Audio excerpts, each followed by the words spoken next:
रही है और आप लोगों की मांग है, सरकार सुन रही है।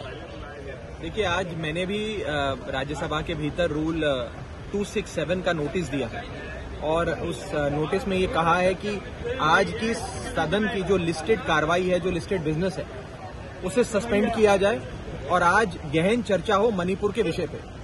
मणिपुर हमारे देश का अभिन्न अंग है, हमारा बहुत ही प्यारा राज्य है और उसके अंदर जो दरिंदगी और हैवानियत की घटनाएं सामने आ रही हैं, उससे पूरे हिंदुस्तान का मैं कहूं दिल दहल गया है। हमारी सबकी कलेक्टिव कॉन्शियस और आत्मा झंझोड़ी गई है और मैं हाथ जोड़ के विनती करता हूं केंद्र सरकार से कि नींद से जागे और इस विषय पे चर्चा कराए।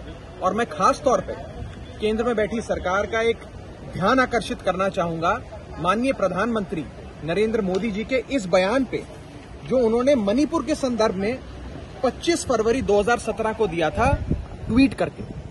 उन्होंने खुद कहा था, उस समय वहां पर कुछ वारदात हुई थी, उसके संदर्भ में माननीय प्रधानमंत्री जी ने कहा था, those who cannot ensure peace in the state have no right to govern Manipur, says prime minister. ये 1:08 दोपहर के समय 25 फरवरी 2017 को माननीय प्रधानमंत्री जी ने खुद ये बात कही थी, देशवासियों के सामने रखी।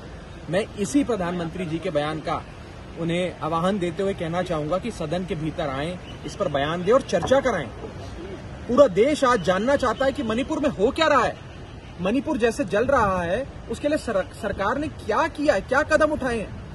क्योंकि वहां राज्य में भी भारतीय जनता पार्टी की सरकार है, मणिपुर में केंद्र में भी बीजेपी की सरकार है, डबल इंजन की सरकारें चल रही हैं।